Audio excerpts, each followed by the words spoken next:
ورحمة الله وبركاته. ازيكم عاملين ايه؟ كل سنة وانتم طيبين. النهاردة ان شاء الله هوريكم تدميس الفول بطريقة يعني بجد سهلة وجميلة، وهتشوفوا فولة يعني ان شاء الله بجد اول مرة ان شاء الله تجربوها، يعني حصر على قناتي بأمر الله تعجبكم. احنا دلوقتي معانا كده اهوت نص كيلو فول حب، عليه ربع كيلو فول مدشوش، تمام، او اقل من ربع كيلو، يعني 8 كيلو مش كتير يعني فول مدشوش. ومعانا زي ما انتم شايفين كده حله، طبعا عشان ما عندوش دمسه، اللي عنده دمسه يعمل فيها. فالوقت احنا معانا هنا زي ما عرفتكم، وحطينا ميه، ميه يا دوبك تستحملوها، ميه دافيه على نار هاديه جدا على نار هاديه خالص زي شايفين زي الشمعة. الوقت بقى ايه السر اللي هيخلي كمان الفول تطلع زي الزبده؟ هقول لكم دلوقتي. طبعا عارفين ايه اللي انا حطيته ده؟ بصوا بتفور ازاي. معلقه صغيره بيكنج باودر، مش كتير، هنقلبها وهنغطي الحله كويس جدا. هقول لكم احنا هنغطيها ازاي، بس نقلب الاول الفول، مخليش فيه اي حاجه، تتقلب كويس. هتقعد بتاع 7 8 ساعات على نار هاديه جدا. هتشوفوا فوله ان شاء الله هتعجبكم ومرضيه، وكل عام وانتم بخير. هقولكم هنعمل ايه.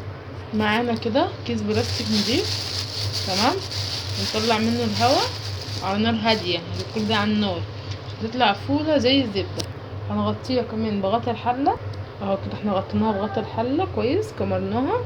هنحط كمان عليها تقيله، وهوريكم ان شاء الله فوله هتعجبكم، وهنكملها مع بعض الطريقه. بصوا يا جماعه الفوله بعد ما استوت زبده اهي، بصوا زبده مهريه، مهريه خالص اهو، شايفين، مهريه خالص ايه، بسم الله ما شاء الله، مغمقش ولا حاجه، لونه فاتح زي الفل.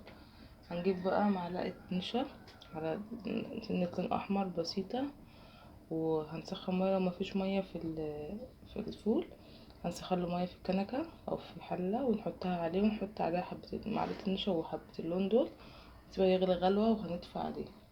والف هنا وشفا. هوريهولكم ان شاء الله المره يا جماعه. بسم الله ما شاء الله، الله اكبر. بصوا كده بعد ما خلص الفول، الله اكبر، وشكله جميل ولونه جميل، مش غامق. يعني احلى حاجه فيه ان هو مش غامق، وما خدش وقت كتير، خد 8 ساعات بس مش كتير.